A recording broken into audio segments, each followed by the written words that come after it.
Muy buenas noches a todos y a todas a este espacio de webinars que nos ofrece UMSA. Soy Alfredo Antunes, coordinador del área de formación continua, y en el día de la fecha, el webinar de hoy está titulado La relevancia de la fonética acústica y articulatoria en la formación fonoaudiológica. Nos acompañan la licenciada Sofía Gutiérrez Bomer y la licenciada Andrea Perticone, ambas docentes de la Cátedra de Fonética en la licenciatura en Fonoaudiología de la UMSA. Muy buenas noches, bienvenidas. Buenas noches. Buenas noches, gracias. Gracias. Gracias por acompañarnos y cuando Muchas quieran, gracias a ustedes. Damos inicio a este webinar. Empiezo a compartir entonces.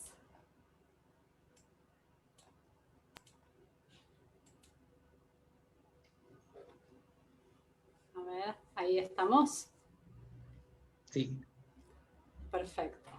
Bueno, nada, gracias otra vez Alfredo y gracias a Patricia también por invitarnos a hacer este webinar. Y bueno, un poco nuestra idea era, por un lado, describir cuáles son los aportes de la fonética, especialmente la articulatoria y la acústica en la formación fonoaudiológica. Y en segundo lugar, queríamos presentar herramientas de análisis que pueden servir tanto para la práctica como para la investigación.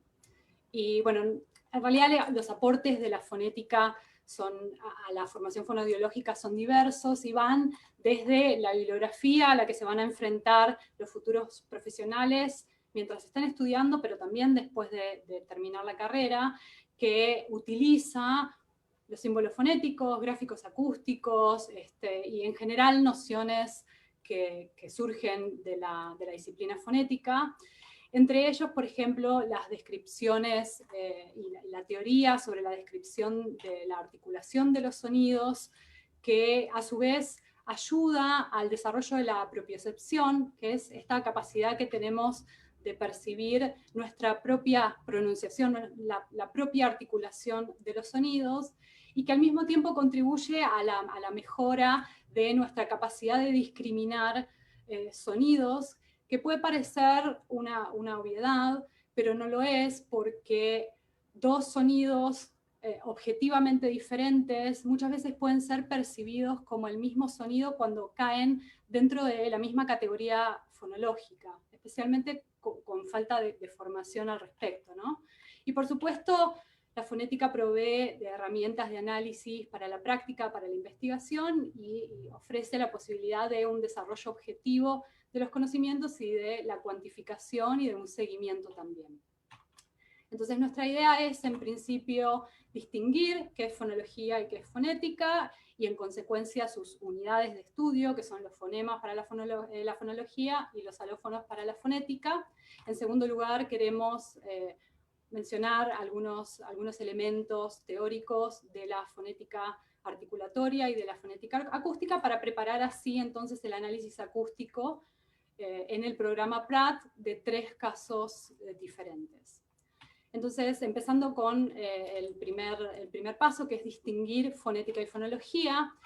Y bueno, en definitiva, la fonética es la ciencia que estudia los aspectos de los sonidos del habla humana y los estudia en su realidad tanto acústica como articulatoria y perceptiva, por un lado. Por el otro lado, la fonología estudia los patrones de los sonidos del habla y trata de elaborar modelos de su representación mental. Esto es importante porque los fonemas, que son la unidad de estudio de la fonología, son unidades mentales. Son unidades mentales y abstractas o menos específicas que los alófonos, que son la unidad de estudio de la fonética. Entonces, a veces es difícil pensar en esta diferencia entre fonema y alófono, porque es difícil pensar en una concepción abstracta de un sonido. Entonces, para eso siempre propongo pensar en una silla, ¿no? Si yo en este momento les pidiera que imaginen una silla, posiblemente la mayoría de las personas que ahora están escuchando imaginarían algo parecido a esto, ¿no? Que aparece a la izquierda. Que si bien es una representación que reúne las características mínimas que tiene que tener un objeto para ser conceptualizado como una silla, no se condice con una silla real en el mundo, que es una entidad más compleja, que tiene más atributos, como si pueden ser, por ejemplo, las sillas que aparecen a la derecha, ¿no? Fíjense cómo unidades, digamos, sillas de muy diferentes características, fíjense esta de acá abajo, que es redonda y tiene una base diferente, todavía pueden ser conceptualizadas de esta manera. ¿Por qué? Porque en definitiva, todas estas variantes de sillas cumplen con la misma función, que es en definitiva poder sentarse arriba de ello. A diferencia de, por ejemplo, una mesa, que si nosotros analizamos objetivamente, incluso podemos encontrar similitudes entre mesas y sillas, el material, que tienen 4 patas, que tienen una superficie plana, pero que en la conceptualización son dos muebles diferentes porque cumplen funciones diferentes. Uno es para sentarse y el otro es para poner un plato arriba, por decirlo de alguna manera, ¿no? Entonces, ¿cómo funciona esto con la lengua?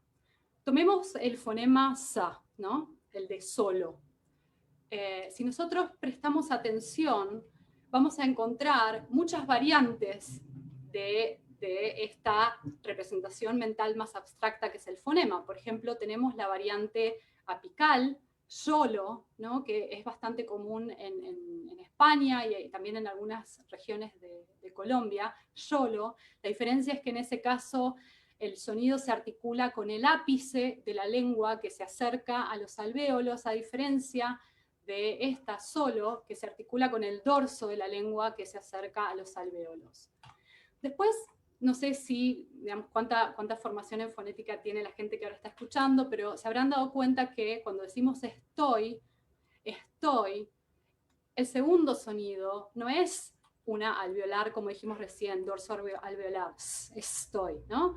Es una aspiración faríngea, y si incluso lo analizamos objetivamente, tenemos una dorsoalveolar fricativa, es decir, se articulan en los alvéolos, en la parte anterior de la boca, y después tenemos una aspiración faríngea, hay mucha distancia en el punto de articulación, y sin embargo, entendemos esta diversidad de sonidos como cumpliendo la misma función, ¿no? Todos los entendemos como algo que de alguna manera representa esta idea abstracta del fonema sa, ¿no?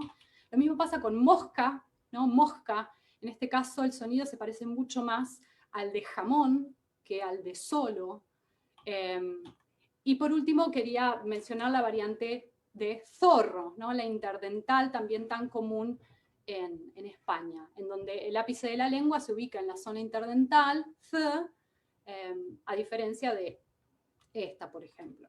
Entonces, todas estas variantes son como las sillas, ¿no? Diferentes características, pero que en definitiva todas cumplen la misma función, que es representar este fonema sa. ¿Qué sería una mesa? Una mesa sería, por ejemplo, el fonema r. Nosotros sabemos que sa y ra son diferentes porque no es lo mismo pesa que perra, ¿no? Cumple una función diferente en el habla, en la lengua. Entonces, ¿cuáles son algunas variantes de este fonema? Bueno, tenemos perro, tenemos perro, como en la región cuyana. Tenemos, por ejemplo, si un hablante de inglés quiere hablar español, muchas veces dice perro, que es la retrofleja, o incluso algunas pronunciaciones atípicas, como puede ser perro, ¿no? La que tenía Cortázar. Entonces, ¿por qué esta distinción entre fonemas, que sería esta representación abstracta, ¿no? La silla abstracta, y alófonos, que es el sonido tal cual y como se realiza en el habla? Porque digamos, hay trastornos del habla que son fonológicos y hay trastornos del habla que son fonéticos. Entonces, por ejemplo, tomemos este caso hipotético de esta nena que dice totatola, ¿no? Entonces, ¿qué le está pasando a esta paciente hipotética? Ella no tiene problemas en articular el sonido K de manera aislada, no es un problema con el sonido tal cual y como suena el sonido K, pero sí tiene problemas en integrarlo dentro de la producción de una palabra, por ejemplo, totatola, porque le cuesta, por volver a la idea de las sillas, le cuesta le cuesta identificar que la silla cumple una función y es para sentarse y la mesa es para poner un plato, ¿no? Una cosa es ka y otra cosa es ta. Son trastornos fonológicos. Por otro lado, el caso de Cortázar, ¿no? Posiblemente, no lo sé, ¿sí? No sé si era el caso, pero tomemos el caso hipotético, posiblemente tenía problemas en articular el sonido ra de manera aislada. Era un problema con la articulación de ese sonido. Sin embargo, entendía, como cuando decía perro, entendía que esta variante que él pronunciaba funcionaba, se incorporaba dentro del sistema, funcionaba, digamos, como una variante del mismo fonema, aunque, bueno, fuera una pronunciación atípica, ¿no? Entonces tenemos trastornos fonéticos. Entonces, volviendo un poco a los tipos de descripciones. Tenemos las descripciones de la rama articulatoria, ¿no? Que describe los gestos articulatorios, cómo se mueve la lengua, cuáles son los órganos que se acercan, en qué lugar de la boca, qué pasa con el aire, sale por la nariz, sale por la boca. Por otro lado, tenemos la fonética acústica, que estudia las características físicas de la onda sonora, qué pasa con si es una onda periódica, si es una onda periódica, si tiene mayor o menor amplitud, etc. Y también tenemos la fonética perceptiva, en la que no nos vamos a enfocar hoy, y que estudia de manera indirecta cómo los hablantes percibimos determinados sonidos. Entonces, tanto la fonética acústica como la articulatoria estudian elementos segmentales, que es lo que estuvimos viendo hasta ahora, el caso de la sa o de la r, pero también estudia rasgos suprasegmentales, por ejemplo, la diferencia, digamos, que afectan más a la curva melódica, a los rasgos melódicos. Por ejemplo, la diferencia entre se compró la casa, en donde el acento prosódico cae en la primera sílaba de casa, se compró la casa, versus se compró la casa, donde el acento cae en el artículo, ¿no? Entonces, estos serían estudios de elementos suprasegmentales, y después en el análisis, que después va a hacer Andrea, vamos a mostrar ejemplos de un poco de las dos cosas. Entonces, pasemos a la segunda parte, que era mostrar algunos elementos teóricos de la fonética articulatoria por un lado y de la fonética acústica por el otro.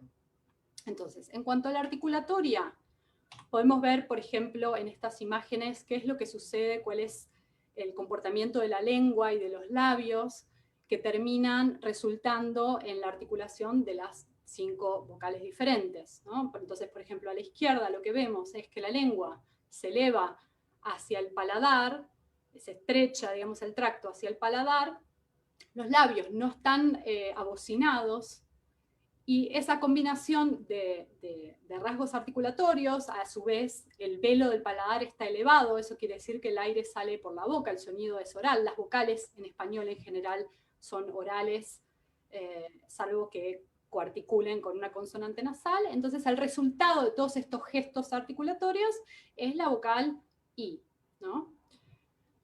Por el otro lado tenemos la vocal U, nuevamente es una vocal, tiene vibración de las cuerdas vocales, porque las vocales son sonidos sonoros, de hecho son los que están más altos en la escala de sonoridad que después vamos a mencionar. La lengua se eleva hacia el velo está elevado, es un sonido oral, pero en este caso además los labios se abocinan, digamos, esta combinación de gestos articulatorios dan como resultado la vocal U, ¿no? En el caso de las consonantes, los elementos que entran en juego para la descripción articulatoria son los mismos. A la izquierda vemos lo que pasa con el sonido ta, ¿no? El de totatola. Vemos que el ápice de la lengua se eleva, ¿sí? Es un sonido apical porque el ápice de la lengua se eleva y entra en contacto con la cara anterior de los dientes. Es oclusiva porque hay un cerramiento total del tracto oral. Después vemos que el velo está elevado, es decir, que el aire sale por la boca, es un sonido oral, las cuerdas vocales están en reposo, por lo tanto es un sonido sordo. Entonces esta combinación de un momento de cierre con un momento de apertura, con todas estas otras características, da como resultado el sonido T, que además tiene sus características acústicas. Digamos, todas estas características articulatorias tienen un correlato acústico que se puede ver en el análisis del espectrograma y del oscilograma. A la derecha vemos la G, la de mosca, la de jamón, en la que vemos que el dorso, por eso es dorsal, el dorso se acerca al velo, el velo está elevado, el aire sale por la boca, pero no hay un cierre total del tracto. Se trata de una consonante fricativa, el aire sale de manera turbulenta y no hay movimiento, no hay pulso glótico, entonces se trata de una consonante sorda. Otros dos ejemplos, tenemos la na y la ra. Fíjense que en este caso los dos sonidos comparten el punto de articulación, son los alvéolos, son apico-alveolares. En los dos casos se trata de consonantes sonoras porque hay participación de las cuerdas vocales, pero en el caso de la na, el velo está descendido, razón por la cual el aire sale por la cavidad nasal. La cavidad nasal tiene características más esponjosas que la cavidad oral y eso hace que se absorban más ondas sonoras y eso también tiene un correlato acústico, por ejemplo. En el caso de la ra, es oral, tiene el mismo punto de articulación, es una vibrante, no comparten el modo de articulación, pero comparten el punto de articulación, son sonoras y son orales. Último ejemplo, la diferencia entre sa, que ya la mencionamos con solo, y za, la de zorro. Vemos que en los dos casos son orales, son sonidos orales, el velo está elevado, no hay participación de las cuerdas vocales, el punto de articulación cambia. En este caso, el gráfico no lo representa correctamente, porque nuestra sa es dorso alveolar, no es apico alveolar, pero sí es fricativo, no hay una constricción total, a diferencia de la za, que es interdental, como se ve en la imagen. Entonces, algunos instrumentos que usa la fonética articulatoria para medir estas cosas, especialmente las que no se pueden ver, ¿no? Está por un lado el electropalatógrafo, que es esta especie de sensor que nos ponemos en la boca para medir en qué parte del paladar hace contacto la lengua cuando, no sé, comemos, pero también cuando emitimos sonidos, y como resultado tenemos el palatograma que muestra esos puntitos más grandes donde hizo contacto la lengua, por ejemplo. Está el articulógrafo que toma medidas de la presión del aire subglotal, cuando respiramos, cuando hablamos, y toma medidas de tensión muscular, que se puede ver acá los sensores en la lengua de la chica, pero también hay otros, qué sé yo, está la resonancia magnética, que es el que se usó para tomar las fotos que yo usé, las imágenes que usé para las vocales, ¿no? Entonces, esto por un lado, ¿no? Algunas de las nociones de la fonética articulatoria, algunos de los instrumentos que se utilizan. Por el otro lado tenemos la fonética acústica, y lo que nos interesa es desarrollar brevemente algunas nociones, algunas características, digamos, de la onda sonora, pero en particular cómo estas características se manifiestan cuando miramos un oscilograma o un espectrograma. En primer lugar, por ejemplo, la onda sonora puede ser periódica o puede ser aperiódica. Una onda periódica es una onda que es generada por un pulso que se da a intervalos regulares. En el caso del habla, estos pulsos regulares están causados por el pulso glótico, ¿no? la apertura y el cierre de las cuerdas vocales, y que genera ondas periódicas. ¿Cómo se ve la periodicidad en el oscilograma, que es esta parte de acá arriba? Se ve en estos segmentos que son más armónicos, ¿no? Ven cómo el ritmo, la periodicidad se ve en la armonicidad de este segmento. Y cuando son aperiódicos, por ejemplo en el caso de la sa, que es sorda, es decir, no hay pulso glótico, y además el aire sale de manera turbulenta, digamos, la consecuencia acústica es que la onda es aperiódica, y esto se observa también en el oscilograma, en estos segmentos más inarmónicos. Además, hay una diferencia en la amplitud. En estos casos, la amplitud es la distancia máxima hacia la que se desplaza la partícula de aire, considerando como punto de partida el punto cero, ¿no? El punto de estabilidad, ¿no? Es esa distancia que se ve acá, ¿no? Se ve que este segmento de acá tiene mayor amplitud que este segmento de acá. Desde el punto de vista perceptivo, la amplitud se interpreta como intensidad, ¿no? La aperiodicidad se interpreta como ruido. la menor amplitud se interpreta como menor intensidad, ¿no? Y acá tenemos una intermedia que posiblemente sea una nasal. Fíjense que la onda es periódica, es decir, es un sonido sonoro, y se puede ver acá en el espectrograma, que es esta parte de acá abajo, que la intensidad de los tonos de grises es más clara. Eso muestra menor amplitud y tiene que ver con esto que les comentaba de la cavidad nasal, ¿no? Esto de que absorbe las ondas sonoras. Una cosa que me olvidé decir, los pulsos glóticos se pueden ver en este programa Pratt, es decir, podemos ver cuántas veces las cuerdas vocales se abrieron y se cerraron para generar un determinado sonido. La amplitud también se puede ver, me sale features, que se pueden, digamos, hay ediciones que uno puede hacer para habilitar estas líneas que ahora por ahí se ven demasiado claritas y que muestran cuáles son los picos de intensidad, por ejemplo, de amplitud. En tercer lugar tenemos la frecuencia. La frecuencia es la cantidad de veces que la curva que dibuja, digamos, la partícula de aire, la curva sinusoidal, cruza esta línea cero en un determinado periodo de tiempo. Normalmente cuando se mide frecuencia se mide en hertz, que son ciclos por segundo, ¿no? Es cuántas veces esta curva atraviesa esta línea en un segundo. En general, los sonidos que tienen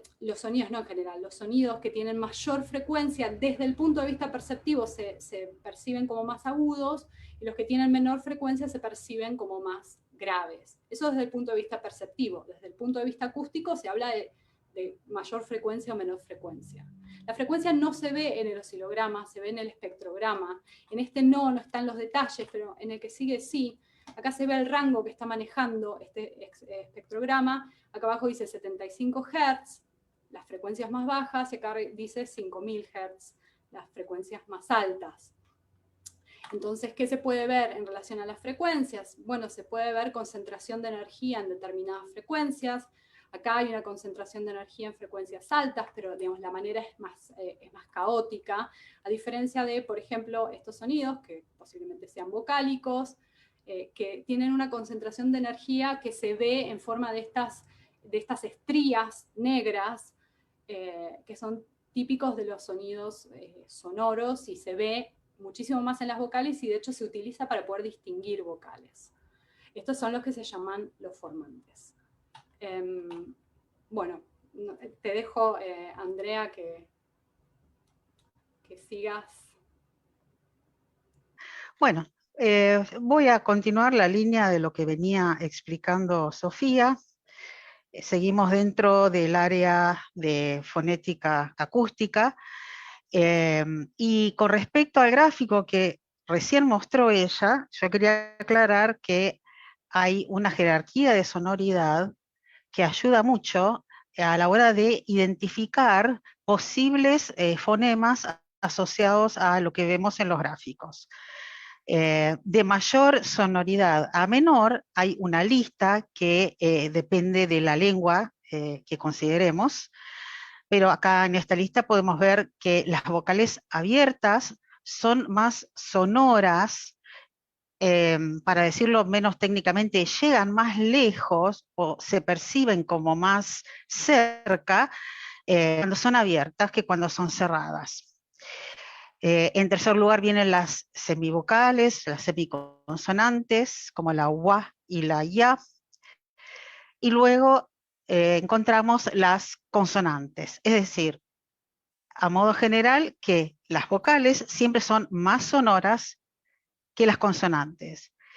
Por eso no es casualidad que cuando lleguemos a la parte de prosodia, de entonación, veamos que los tonos aparecen generalmente anclados en el centro de las sílabas, porque los centros de las sílabas, siempre están ocupados por una vocal. Es el lugar ideal para que exista un tono. Dentro de las consonantes también hay una jerarquía. A modo muy global podemos decir que las menos sonoras son las oclusivas. ¿Por qué? Porque al haber un cierre, la producción de una oclusiva, pa, ta, ka, ba, da, ga, estamos cerrando el tracto. con lo cual no corre más aire y por lo tanto no hay ningún tipo de perturbación en el aire que pueda llegar al oído del que escucha, del oyente. En cambio, hay ciertas consonantes como la L o la M, N, que pueden ser sostenidas en el tiempo, son continuas. Y además son sonoras, o sea, se producen junto con vibración de las cuerdas vocales. Así que estas son las más sonoras de las consonantes. Están seguidas por las fricativas y siempre las sonoras aventajan o tienen más sonoridad que las sordas. Quiero aclarar un tema que tiene que ver con la traducción. Esto se llama jerarquía de sonoridad, así lo traduje, porque en inglés hay dos palabras. Hay voicing, que es la sonoridad que viene de la actividad de las cuerdas vocales, y después hay otra palabra que también se traduce como sonoridad, que es sonority. No tenemos dos palabras en inglés para describir dos cosas que son distintas. Entonces puede parecer extraño que yo esté hablando de sonoridad y esté nombrando, por ejemplo, fricativas o africadas o oclusivas sordas. ¿Cómo pueden ser sonoras si son sordas? Son dos conceptos diferentes. Cuando hablo de jerarquía de sonoridad, estoy hablando de qué sonidos son más prominentes al oído, ¿sí? Bien, vamos a la próxima. ¿Cómo trabaja la fonética acústica? Bueno, siempre de una señal digitalizada. Podemos obtener muestras del habla natural o espontánea, pero también se trabaja mucho con el habla de laboratorio, a través de métodos de elicitación.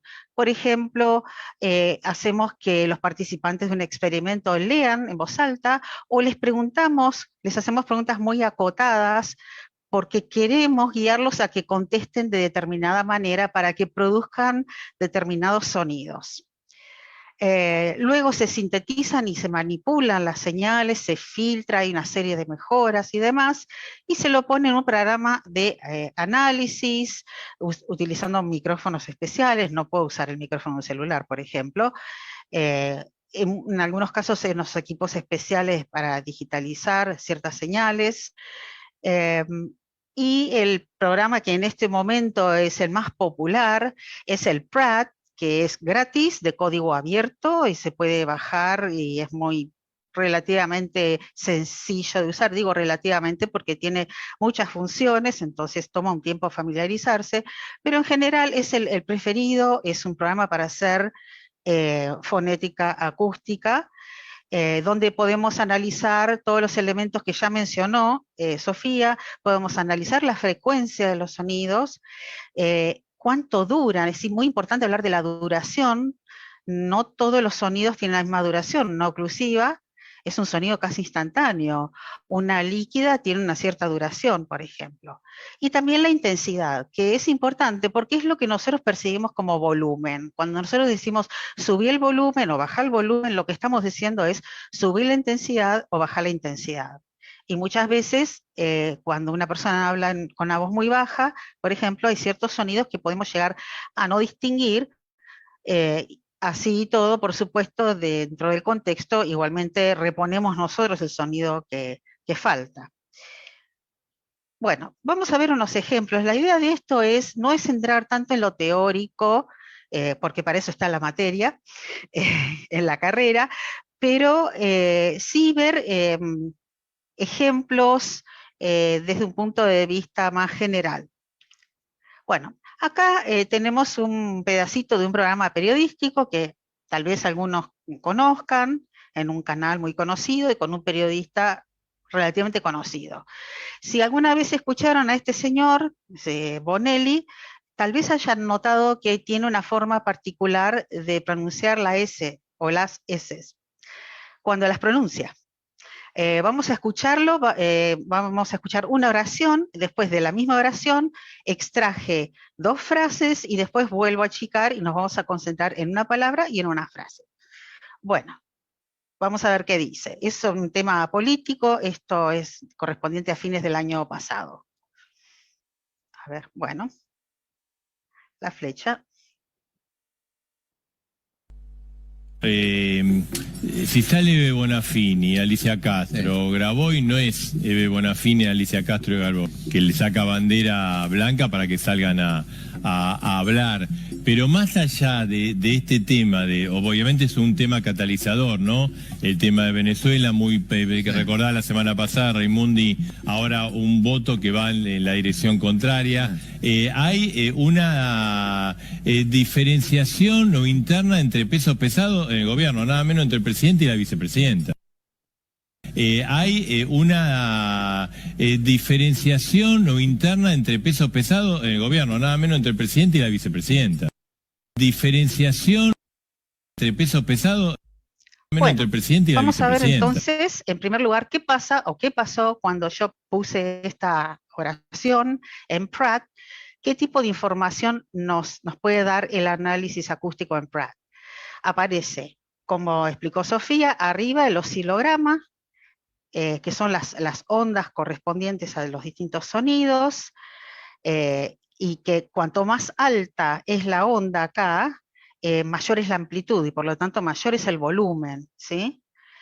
Y abajo, esta parte de abajo, es el espectrograma. En el espectrograma vemos las frecuencias, distintos grupos de frecuencias, porque un sonido generalmente no está hecho de una frecuencia sola, sino que es un haz de frecuencias que resuenan todas juntas. Lo que nosotros percibimos como una cosa única está formado en realidad por la superposición de distintas frecuencias. Formantes, que son estas líneas negras que están por debajo de los puntitos rojos, aquí arriba también se puede ver, depende de qué sonido estamos hablando, tendremos más o menos formantes. ¿Qué tan oscuras están las zonas acá? Significan que hay más o menos energía. Cuanto más ennegrecida la zona, mayor concentración de energía. Las estrías las vemos también cuando la energía está concentrada en una zona, mientras que en otras partes, como ustedes pueden ver, la energía está más difusa. No hay, por ejemplo, aquí preferentemente una zona donde yo diga, bueno, puedo ver una banda ennegrecida. Es todo granuloso como arena, ¿sí?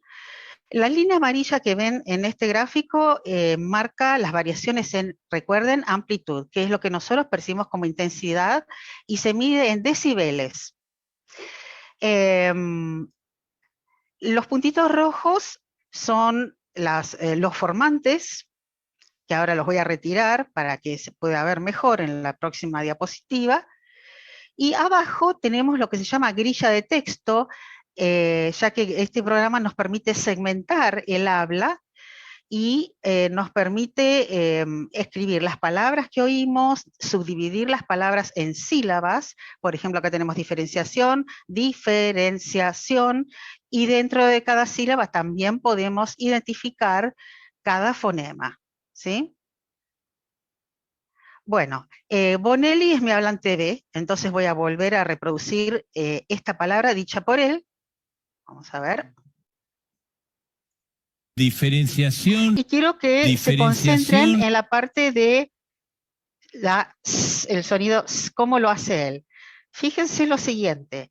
Acá no hay una banda oscura, concreta, bien definida. Si bien en esta parte es más oscuro que en la parte de abajo, no se observa una banda bien definida, ni en esta, en diferencia, ni en sion, perdón, ¿sí?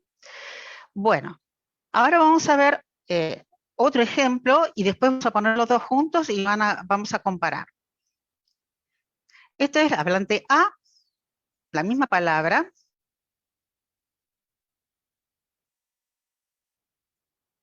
Diferenciación. Y si se concentra en las S, fíjese qué diferente. Acá tanto esta como este de sion son diferentes. Los espectrogramas arrojan resultados diferentes. En primer lugar, hay una concentración bastante notable arriba, en las frecuencias muy altas. Estamos hablando de, piensen que esto es 10 a la 4, esto son 10.000 Hz o 10 kHz. Así que esto debe estar en el orden de los 8.000, es una frecuencia muy alta. Y es el resultado del ruido que acompaña a esta S, ¿sí? Que no está Diferenciación. presente en la S de Bonelli. En la otra S lo mismo, fíjense que está esta marquita celeste inclusive, que muestra lo alta que es esta frecuencia del ruido que acompaña a la producción de la fricativa alveolar. Y ahora vamos a ver las dos juntas. El hablante de arriba es Bonelli, el hablante de abajo es el hablante A, y acá podemos comparar, por ejemplo, que mientras que las S de Bonelli son más difusas, la energía no está tan concentrada, en el hablante A la energía está claramente concentrada en dos bandas. Esto pasa por lo siguiente, lo que me está mostrando esto es dónde y cómo está poniendo la lengua este hablante. Esto me muestra que Bonelli está ubicando, haciendo la constricción por donde pasa el no exactamente en la zona alveolar, sino un poquito más abajo. Está a mitad de camino entre una S nuestra y una S española, interdental.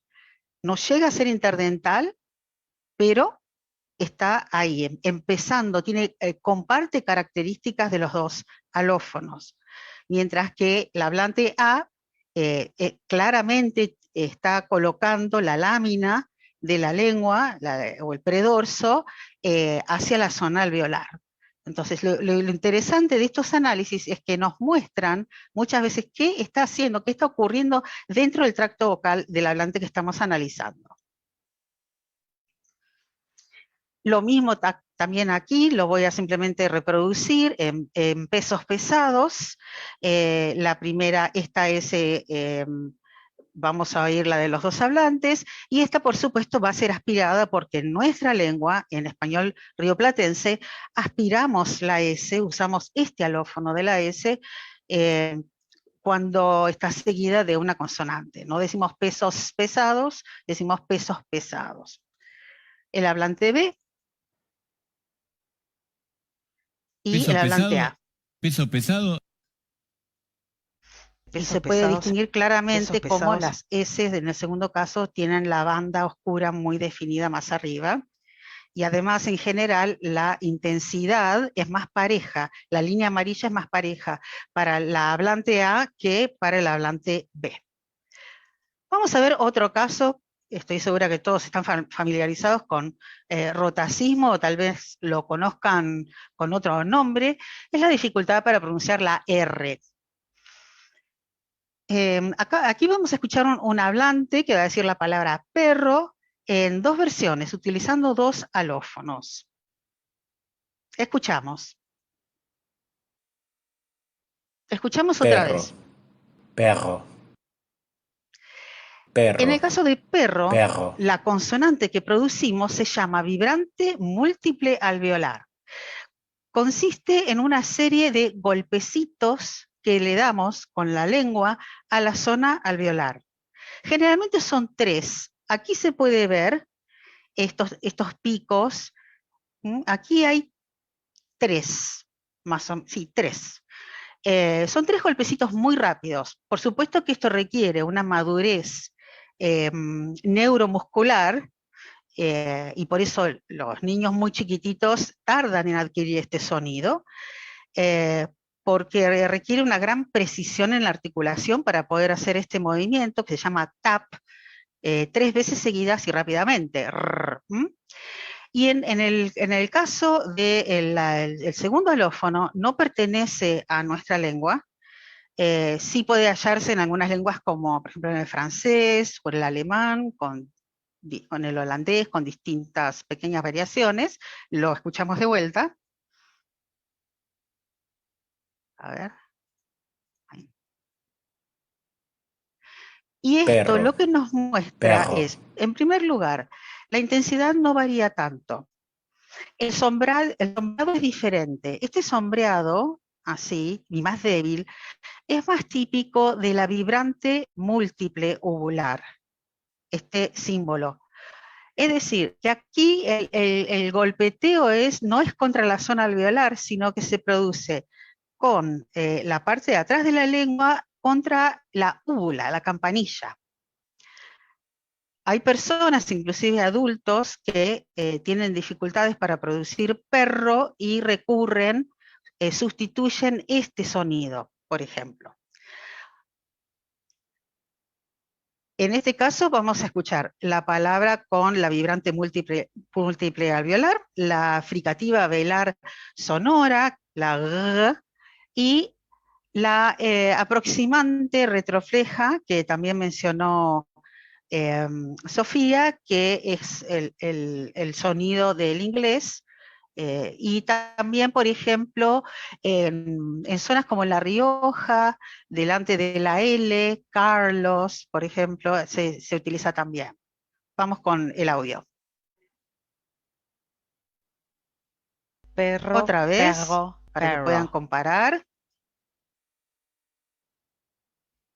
Y Perro, nuevamente vemos perro, que las perro. sombras y la curva de intensidad son diferentes. Fíjense aquí cómo hay un descenso y un ascenso bastante abrupto con la R de perro, mientras que en la R, que es una fricativa, no es una vibrante, el trazo es al revés. Primero es más alto y después más bajo. No hay interrupciones en la línea celeste que muestra la fonación, la vibración de las cuerdas vocales. Y en este caso, bueno, pues mucho menos, porque en este caso la lengua solamente se aproxima levemente y no hay fricción. Mientras que en el gráfico del medio hay fricción contra el velo del paladar. Ahora vamos a ver el tercer caso con 3 ejemplos. Vamos a ver un caso de disprosodia en implantados cocleares. Ustedes saben que existen los implantes cocleares, en este caso no se ve muy bien porque la nena que lo tiene puesto, la parte que va sujeta al cráneo es negra, ¿sí? Y después contiene un cable conectado a un audífono.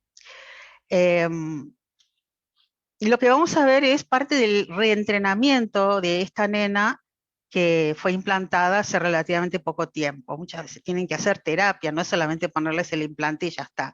Y ahí es donde la labor de él o la fonoaudióloga es esencial.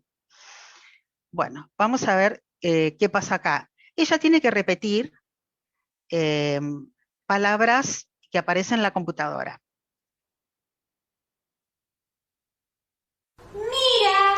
Muy bien, ¿qué estamos viendo acá? Si ustedes miran estos puntitos, los puntitos representan las sílabas.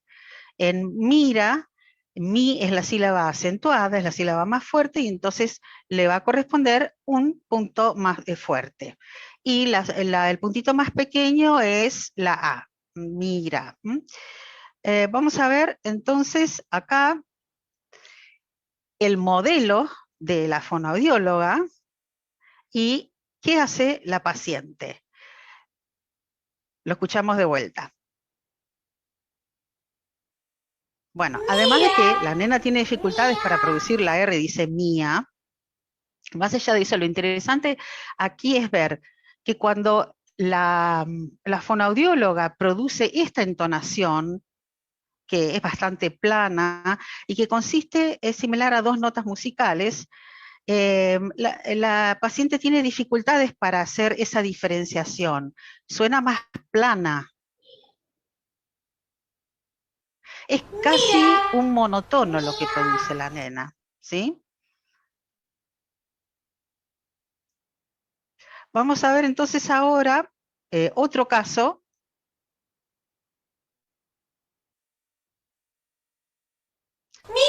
La fonoaudióloga exagera el rango tonal para ver si la paciente puede despegarse de esa monotonía o cuasi monotonía, donde los 2 niveles de altura tonal, las 2 notas musicales están muy pegadas. Entonces exagera y dice, mía, hace 2 movimientos descendentes, uno para cada sílaba. Por eso vemos acá, ven estos 2 círculos Esta es la sílaba mi y el círculo más pequeño es ra. Y los dos tienen una caída en altura tonal y está muy exagerado porque está intentando ver si con una mayor exageración la nena puede imitar algo más fiel. Fíjense qué pasa acá. La nena dice, mira, es decir, que produce dos notas planas, dos monotonos, dos notas pedal o de sustentación, ¿sí? No logra hacer el movimiento tonal dentro sobre todo de la primera sílaba, no logra decir mira, sino que se queda mira. ¿Mm? Y aquí el análisis, que otra vez nos muestra en la curva celeste, la curva melódica o entonativa, que es la manifestación de los pulsos glóticos. Acá vemos que el tono es más agudo acá, y empieza a descender ya en la primera sílaba. Esta es la fonoaudióloga, que dice, mira. Fíjense la imitación de la paciente, las imitaciones que tiene. En primer lugar, no puede alcanzar semejante rango tonal, esa altura, y además la curva es más achatada, no tiene ese dinamismo que tiene el modelo. Aquí lo que ella logra es despegarse del monotono total, porque sí logra hacer dos escalones. Mira, es decir, se nota que no se queda en la misma nota, en las dos sílabas, pero todavía no logra el dinamismo que necesita. Esto se ve reflejado también en el sistema de notación, no es un tema central hoy, pero lo menciono porque está abajo, estas letras L y H, vienen del inglés, significan tono bajo y tono alto, y es un sistema para marcar los contornos entonativos. Y bueno, aquí se puede ver justamente que la mujer parte de un tono más bajo hasta alcanzar un pico y después va bajando, y la nena no puede hacer esto, ir de bajo a alto y bajar. Ella directamente ataca la sílaba desde arriba. Andrea. Y sí. ¿Podemos escuchar otra vez el ejemplo? Porque piden escucharlo otra vez, porque hay un retraso y por ahí tu voz se escucha sobre el ejemplo. ¿Escuchemos? Ah, perfecto.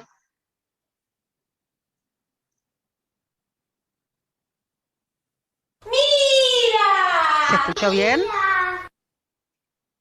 No. A ver, play.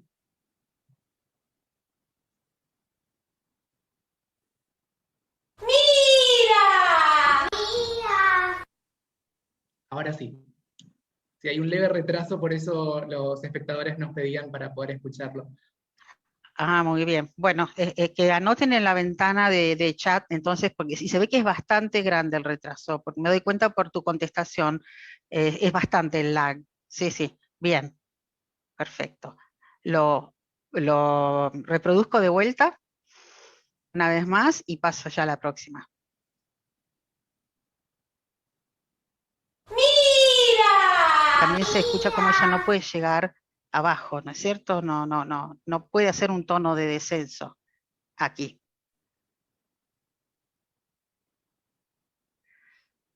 El segundo ejemplo en este caso tiene que ver con la acentuación. Escuchen y después explico.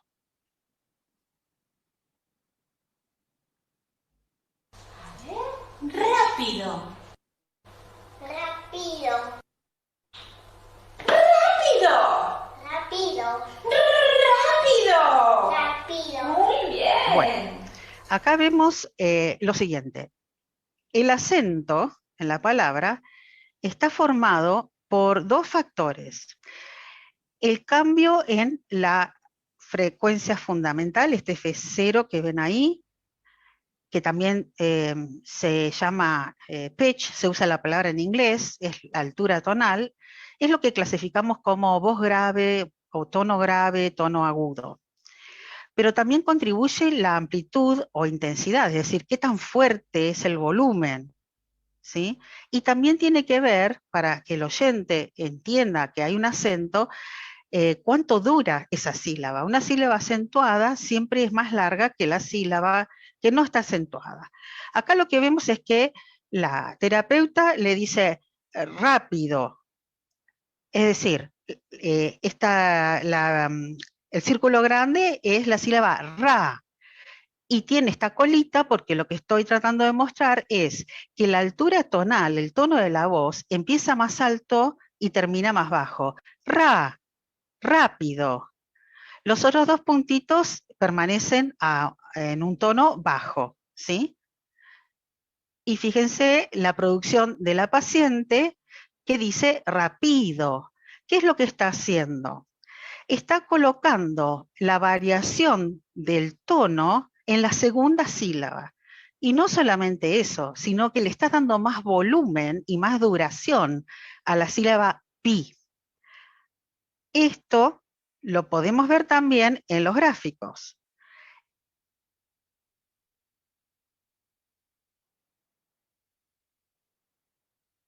Rápido. Rápido. Y ahora, bueno, me gustaría verlo en pero tengo sobre mi pantalla el tab de Zoom, así que no puedo reproducir el sonido. Este es rápido, rápido. Fíjense cómo el tono, el acento tonal, ella lo comienza a hacer en pido. Y además, la línea amarilla también muestra que acá hay un incremento en el volumen, en la intensidad. Mientras que la terapeuta había dicho rápido y los valores de intensidad más altos están sobre la sílaba tónica, ra.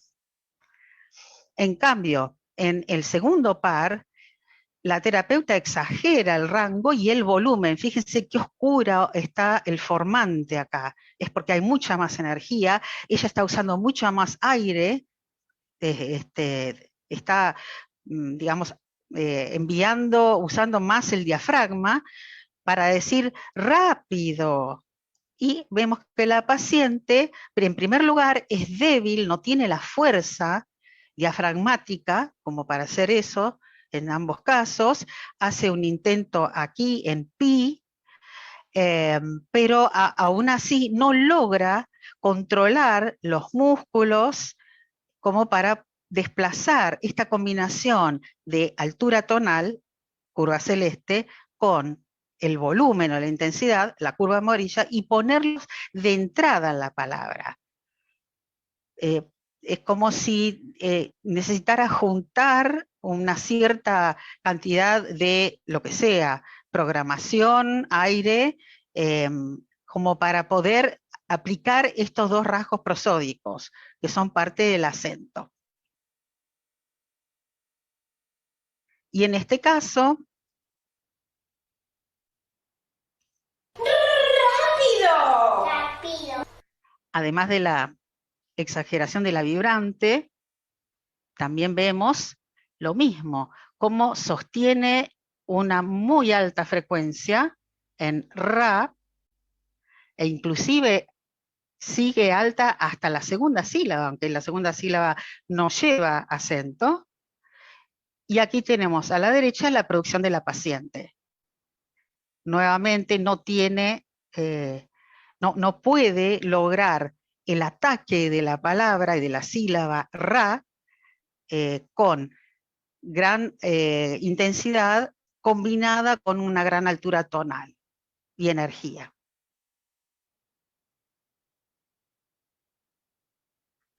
A veces estos hablantes utilizan estrategias compensatorias.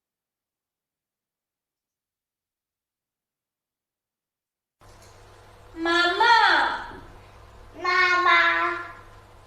¡Mamá! Por ejemplo, en este caso, los círculos muestran mamá.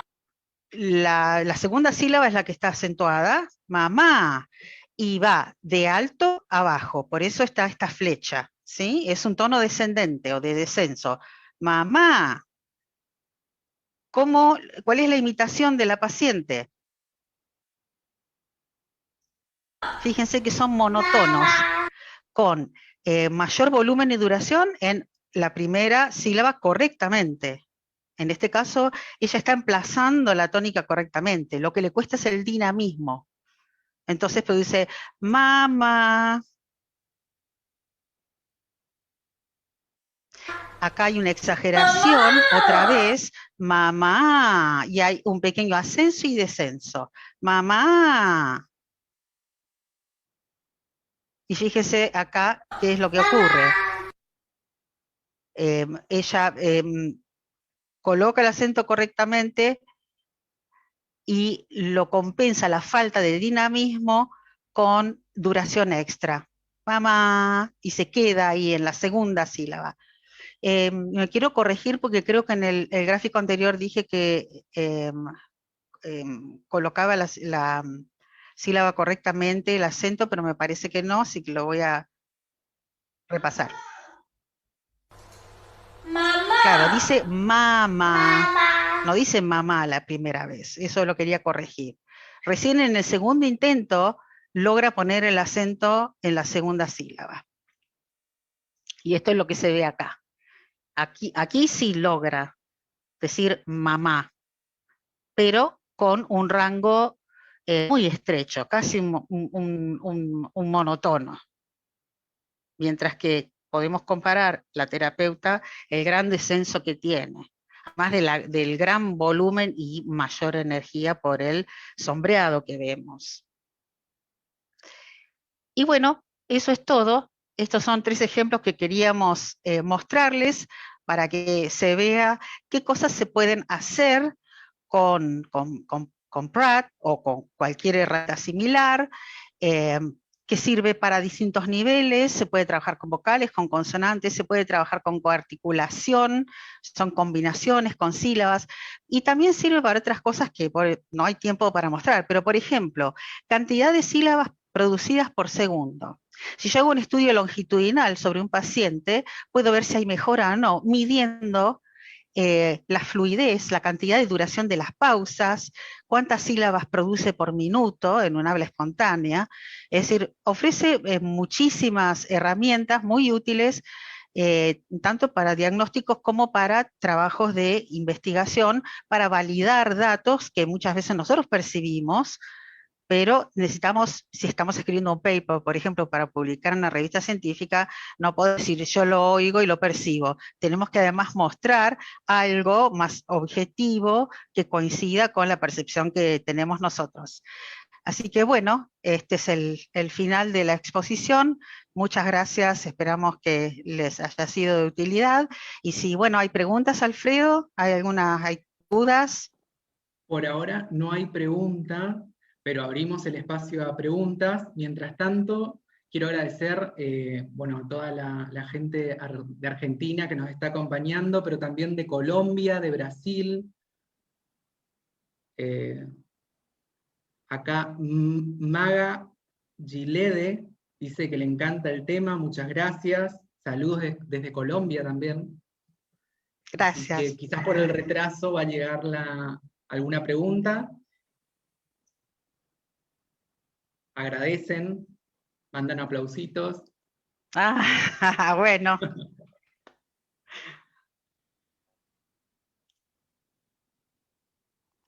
Bueno, por el momento no hay preguntas. Gracias por acompañarnos porque fueron más de 70 personas. Siguen agradeciendo.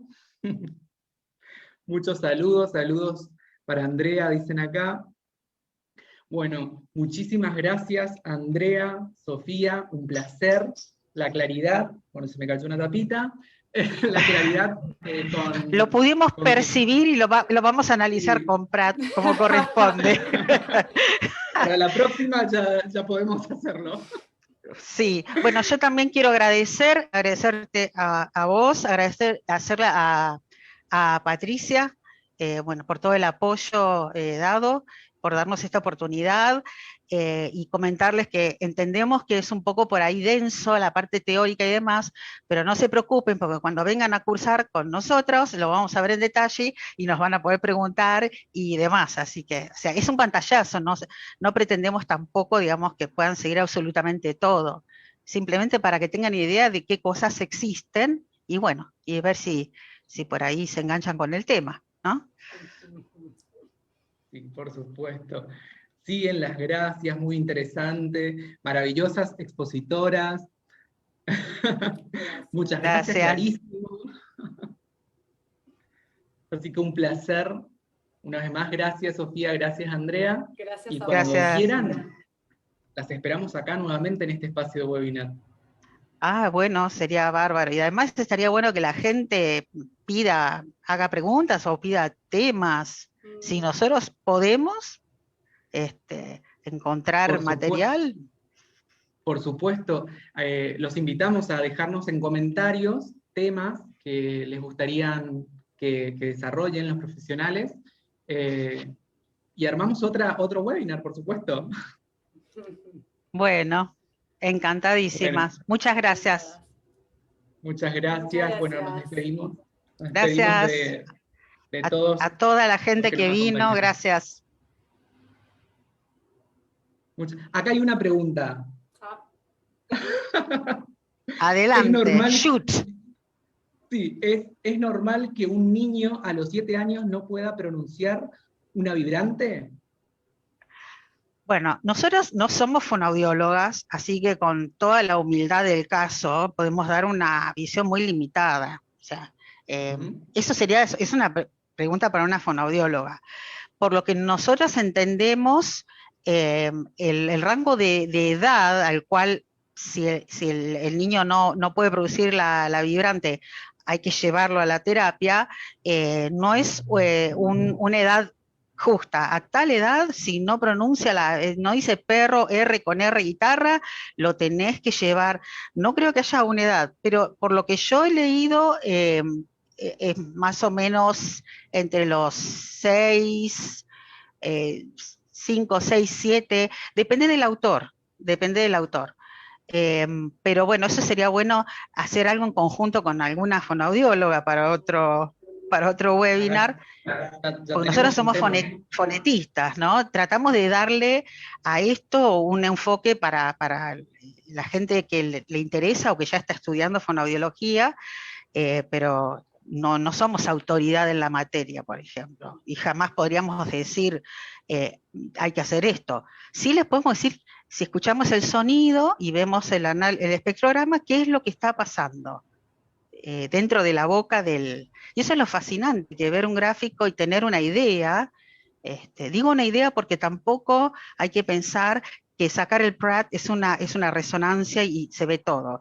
O sea, uno no puede descifrar, en el curso que en la materia que damos con Sofía, uno de los ejercicios que les damos espectrogramas y les preguntamos, bueno, ¿cuál de estas 4 frases parecidas está diciendo el hablante? Y los alumnos justamente tienen que analizar los formantes y el oscilograma y decir cuál es la frase correcta. Pero no es que se puede de cero decir, mirar un espectrograma y decir, está diciendo tal cosa. No es tan así, sino ya más que un espectrograma sería un robot con inteligencia artificial, ¿sí? Pero bueno, eso es una de las tantas cosas que hacemos en la cátedra. Perfecto, muchas gracias. Bueno, ahora sí, nos despedimos. Gracias a todos los educadores, gracias por acompañarnos siempre en este espacio y espero que hayan disfrutado de la actividad.